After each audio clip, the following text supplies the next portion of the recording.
Sejam muito bem-vindos ao canal, gente. Gente, vamos ver aqui o que que o Bolsonaro tá falando, mas antes de começar a fazer o react aqui, a gente viu o que que o Bolsonaro tá falando. Não se esquece de se inscrever no canal, é gratuito, você não paga nada, tá bom?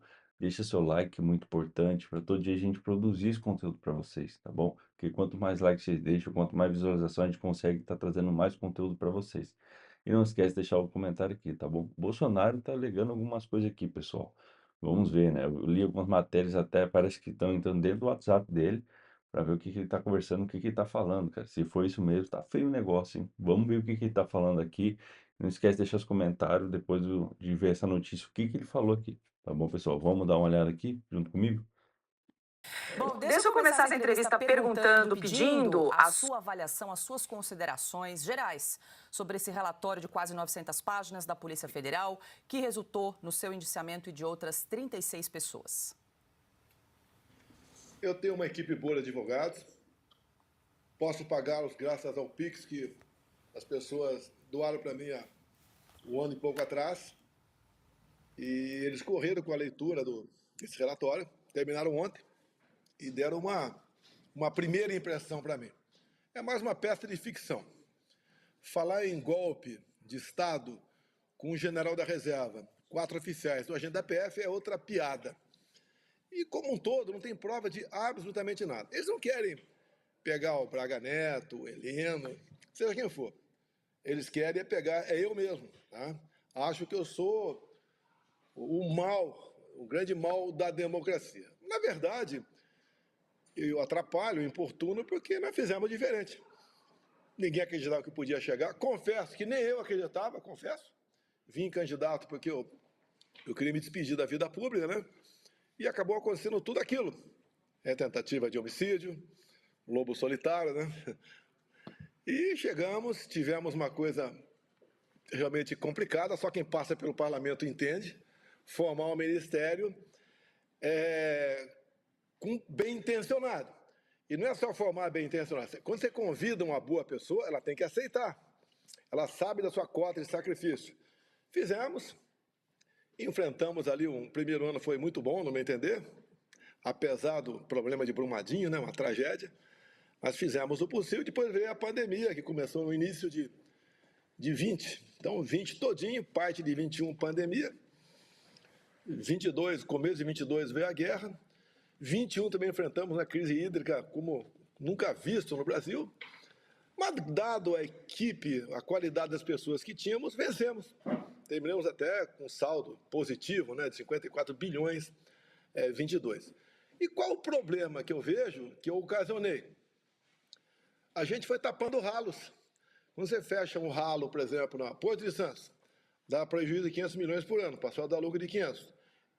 Esse 1 bilhão ia para o bolso de algumas pessoas. E assim você pegava Correios, você pegava Itaipu Nacional, você pegava ministérios, obras, você não viu corrupção em nosso governo, atrapalhou gente importante que vivia de recursos públicos. Né? E desde 2019, dada a minha formação, capitão do Exército, reconheço que fui um deputado, apesar de atuante, né? Pouco pude produzir na Câmara, porque era muita confusão, muita briga, e sempre fui acusado de querer dar um golpe desde 19. Tinha que ter uma narrativa, né? Então, desde 19, pegavam pronunciamentos meus, discursos de 20 anos atrás e o tempo todo batendo em cima disso. Mas o Brasil foi para frente. E em 19, por exemplo, nós aprovamos a Lei da Liberdade Econômica. Teria muito tempo para explicar isso aí, mas uma coisa que ajudou a economia a se movimentar. Com o Marinho, né, que depois foi lá para o MDR, nós revogamos mais de 5 mil normas regulamentadoras. Novembro de 20, apareceu o PIX, um trabalho dos servidores do Banco Central, um trabalho fantástico, sem qualquer taxa. O Tarcísio foi um gigante na infra, privatizando aeroportos, fazendo ressurgir o modal ferroviário do Brasil. O Tarcísio é de engenharia da Academia Militar das Agulhas Negras. O IME também, né, fez depois. Ele é apaixonado pela questão ferroviária. Atacamos as balsas pelo Brasil, que era um local que atrasava, em média, 4 horas qualquer transporte, e era, em média, né, um caminhão, R$ 200 de frete. Com a Tereza Cristina, abrimos frente de mercado com o mundo todo, em especial do mundo árabe. Quando fui no mundo árabe, tive uma passagem triste lá, porque lá me denunciaram de eu querer, que eu seria o autor da morte da Marielle Franco, né? Imagina eu entrar numa reunião com 400 pessoas de turbante para ouvir o chefe de Estado, e o pessoal já tinha informações do Brasil, né? Que aquilo tinha ocorrido poucas horas antes. Tá chegando aí o matador de uma vereadora no Rio de Janeiro. Por coincidência, estou na minha casa, na Barra, aqui agora. Está meu filho Carlos do lado, né? Que fez um brilhante trabalho para a gente ajudar a tirar das minhas costas essa acusação. Então, a Tereza Cristina no agro. O início de 22, tivemos com o Putin negociando ali os fertilizantes. E olha que nós temos no Brasil, só na foz do Rio Madeira, fertilizantes para 400 anos. Mas, como é reserva indígena ou está na zona de amortecimento de reserva indígena, você não pode explorar. Tivemos também o Marcos Pontes, na questão de ciência e tecnologia, uma pessoa fantástica, teve Israel, fizemos muita coisa, trouxemos máquina para cá para gerar água, né? Que é um equipamento semelhante a um ar-condicionado, mas com energia solar, passou a funcionar nos protótipos do interior da região do Nordeste.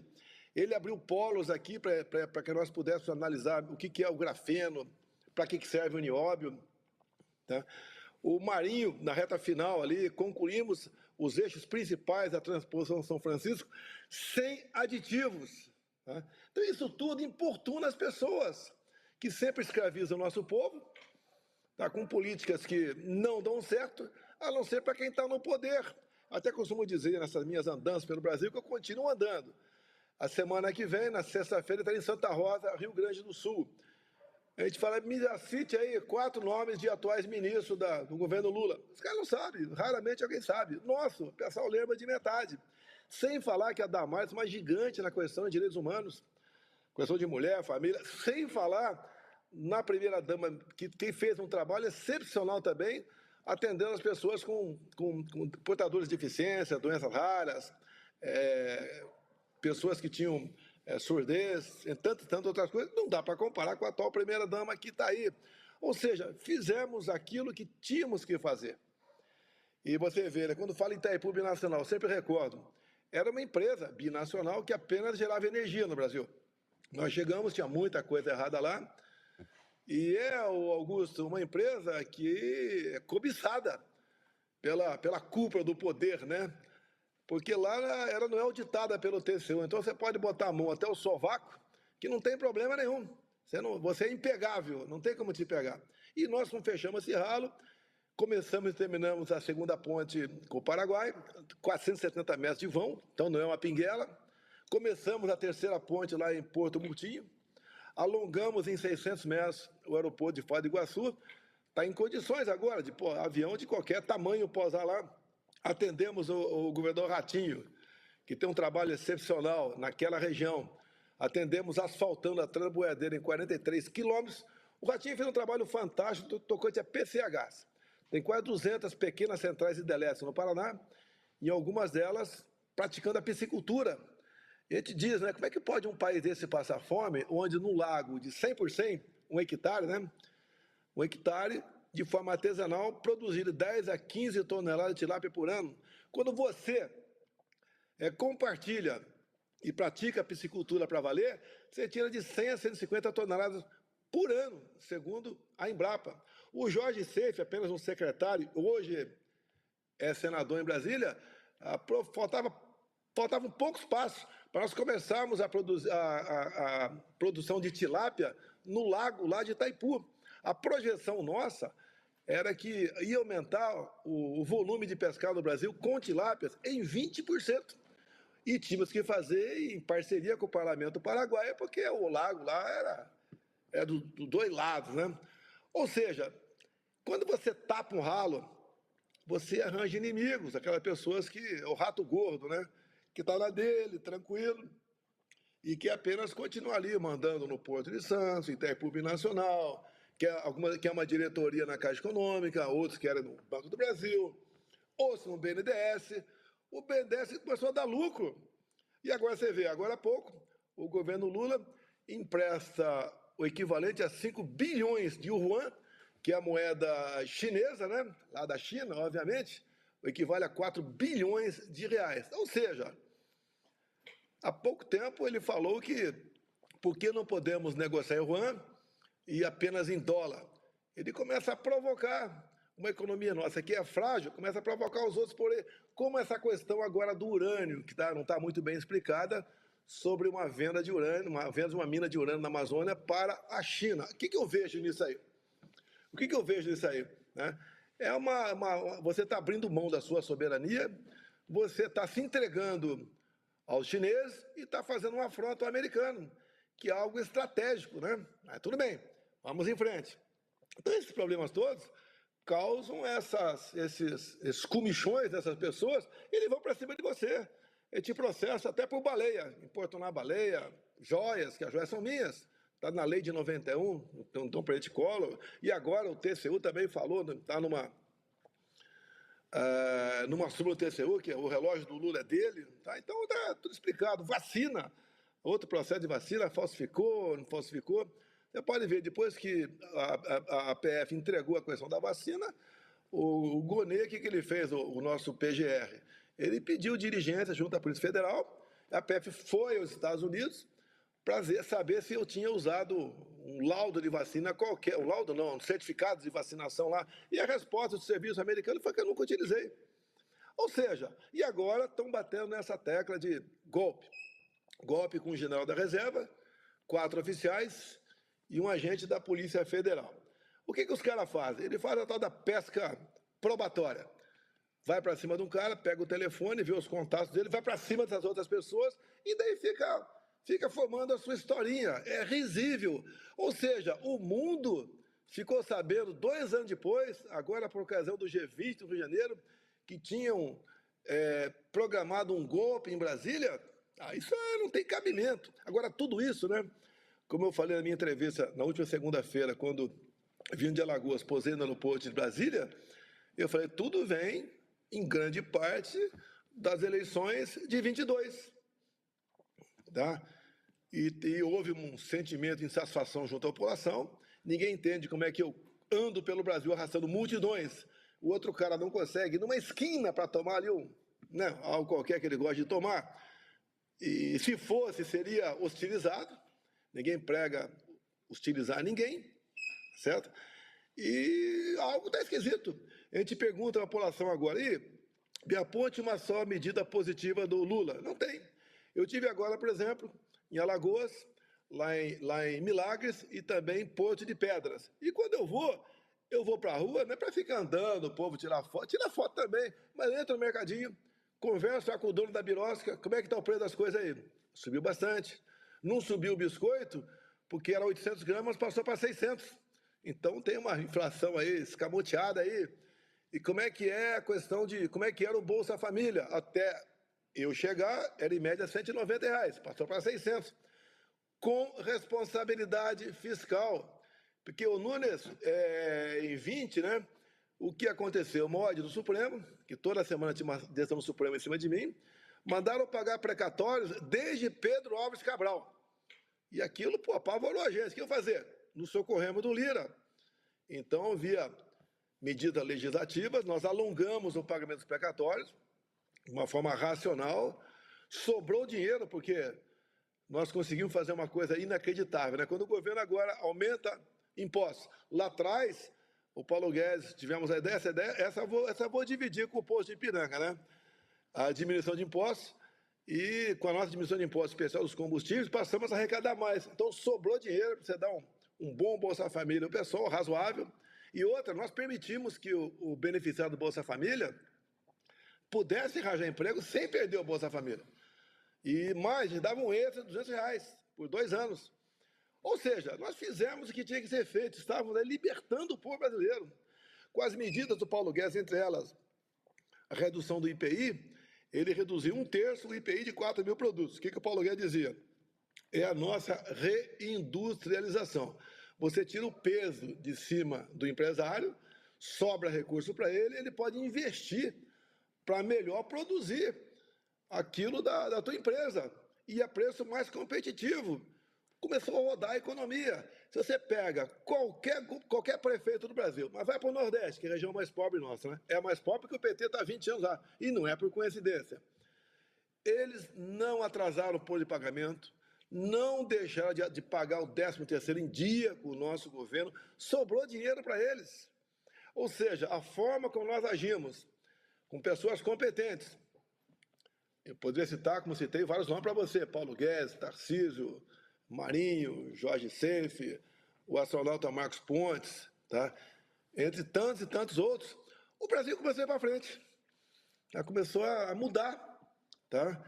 E isso daí importuna certas pessoas. Certas pessoas querem chegar ao poder para dizer, eu cheguei ao poder. Ser presidente, confesso que eu não esperava.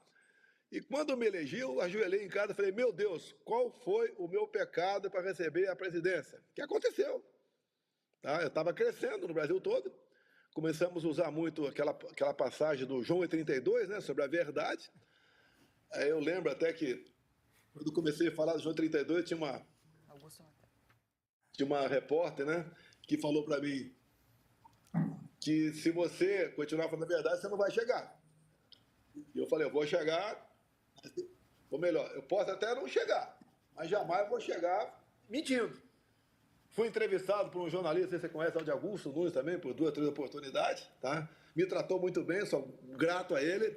Não foi como alguns, né, conhecidos por aí que querem fazer uma pegadinha. Agora vou pegar o cara, vou demonstrar que entendo mais economia do que ele. Me tratou muito bem. E tem uma marca por aí. Essa marca reflete onde, né? Pesquisa.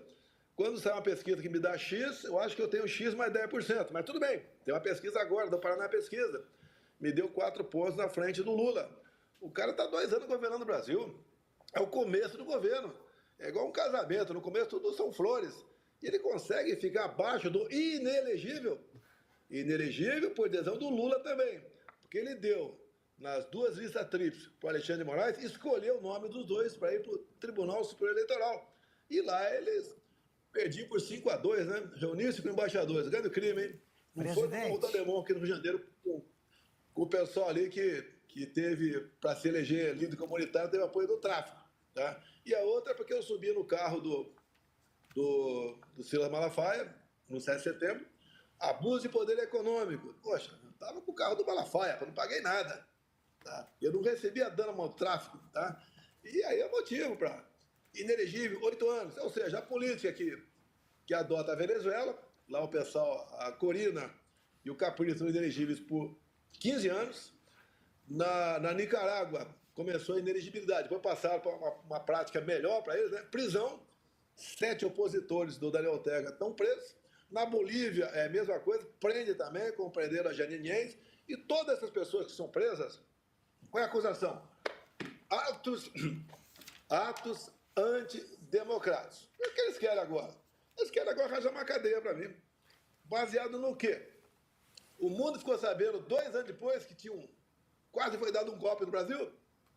Cadê as inteligências de outros países que existem aqui dentro? Tanto é que, quando eu fui para a Embaixada da Hungria, vazaram as imagens minhas lá. Eu fui lá para conversar, tinha que conversar lá. Ponto final, queriam me prender.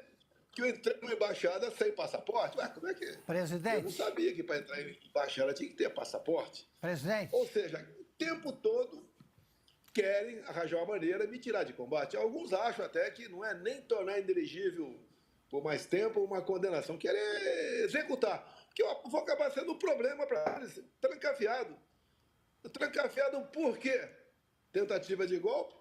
Você vê até os depoimentos dos comandantes, né, de força, até os comandantes de força, eles fazem que o Bolsonaro discutiu conosco hipóteses de 142, de estado de sítio, estado de defesa. E eu discuti assim, conversei, não foi nenhuma discussão acalorada. Porque quando nós peticionamos o TSE, em novembro de 22, baseado na analisação, peticionamos, obviamente, com um advogado. Em poucas horas, o ministro Alexandre de Moraes, presidente do TSE, indeferiu, arquivou e nos deu uma multa de 22 milhões de reais, nós conversamos. Se a gente for recorrer, a multa passa para 200 milhões.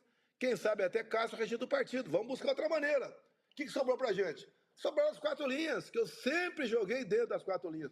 O que tem aqui dentro para a gente ver que a gente pode aí buscar uma maneira de mostrar os erros do sistema eleitoral. Não, rapidamente não viu que não tinha um sucesso, não tinha, esquece, abandona. Abandona isso aí, ponto final. Não discute mais. Agora, mesmo assim, quando se fala em golpe, golpe usando a Constituição. O que está dentro da Constituição, você pode utilizar. E eu batia muito, né, na questão, com muito. O pouco conversei, está de sítio. Tanto é que a turma do Alexandre de Moraes, né, o seu juiz auxiliar, a sua equipe de PFs amestrados, estavam batendo o tempo todo estado de sítio. Daí eu peguei, na Paulista, eu falei, o que é estado de sítio? O presidente tem um problema, né? Tá? E ele, ao estudar a possibilidade de sítio, ele convoca os conselhos da defesa e segurança. Ali tem gente do governo, tem líder da minoria, líder da maioria da Câmara, do Senado, é um pouco mais de 20 pessoas, e debate o assunto. Daí ele manda uma mensagem ao parlamento pedindo autorização para decretar o estado de sítio com os respectivos considerandos. Por que o presidente quer o estado de sítio? E nos considerando, se o presidente, porventura, mentir ou tiver algo ali que sirva de desinformação, ele está em curso em crime de responsabilidade. Agora, o presidente só baixa o decreto se o parlamento autorizar. É a mesma coisa que dizer, não é o presidente que assina o decreto, quem assina é o parlamento. Isso é crime? Isso é golpe? Jogar dentro das 4 linhas, eu sei que no Supremo tem alguns, tem ojeriza o artigo 142. Por exemplo, o artigo 142 pode ser usado por qualquer um dos poderes, não é o poder executivo. Lá diz, é tese lá do Ives Gandra, não vou discutir, porque eu não sou sequer rábula, né? Não sou advogado, tá? Que poderia ser feito dessa ou daquela maneira. Vimos agora há pouco, eu não sei quem, que processar o Ives Gandra por ter desenvolvido uma tese sobre o artigo 142. O Ives Gandra, um senhor, acho que mais de 80 anos de idade, um histórico de serviço prestado ao Brasil na questão jurídica, na reta final, porque nós todos vamos embora um dia, né? Você colocá-lo como alguém que estimulou esse golpe de festim, Presidente, esse golpe que é uma pirotecnia. presidente, queria aproveitar esse assunto. O único golpista até agora que eu vi que tentou matar um inimigo político foi o Adélio Bispo dos Santos, né? Naquela época, o senhor falou que ninguém faria aquilo sozinho, né? Havia alguma coisa por trás, havia um movimento ou um grupo. Recentemente, houve esses casos do suicídio na Praça dos Três Poderes e ministros do Supremo e gente do governo, todos eles disseram que aquilo não podia ter acontecido sem ajuda. Eu pergunto, a Polícia Federal arquivou o inquérito sobre o atentado que o senhor sofreu ou continua sendo investigado alguma coisa? Augusto, se me permite, é questão de opinião, eu e você, né? E eu não bato o martelo que aquele cara do fogo de artifício se matou. Ele pode ter sido executado, ser neutralizado com um tiro. Ninguém cai no chão com algo pegando fogo pela tua cara e fica ali 8 segundos até explodir. O cara se afasta do fogo, é instintivo, mas tudo bem, não vamos entrar nesse mérito aí. Bem, o episódio comigo aconteceu, né? Pessoal, pelo jeito, o Bolsonaro já postou tudo, agora quer falar uma outra história que a gente não vai levar mais pra frente, porque é uma história que não tem nada a ver com ele.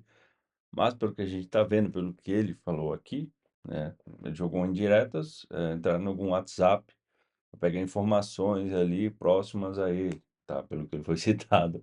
Mas vamos ver o que que vai rolar aí daí agora pra frente, né? Depois de hoje aí, o que que vai acontecer, né? Porque depois de jogar essa bomba, sempre vem alguma coisa depois da bomba. Então a gente tem que esperar o próximo capítulo aí pra gente tá vendo, tá bom? Gente, prazer ter com vocês aqui. Se inscreve no canal, deixe seu like, muito importante. Não paga nada pra se inscrever, então se inscreva, compartilhe essa notícia para que as outras pessoas tenham informações, porque eu mesmo antigamente não tinha tanta informação quanto tem hoje na internet. A gente tem, pode compartilhar isso com outras pessoas, tá bom? Gente, até a próxima. Tchau, tchau.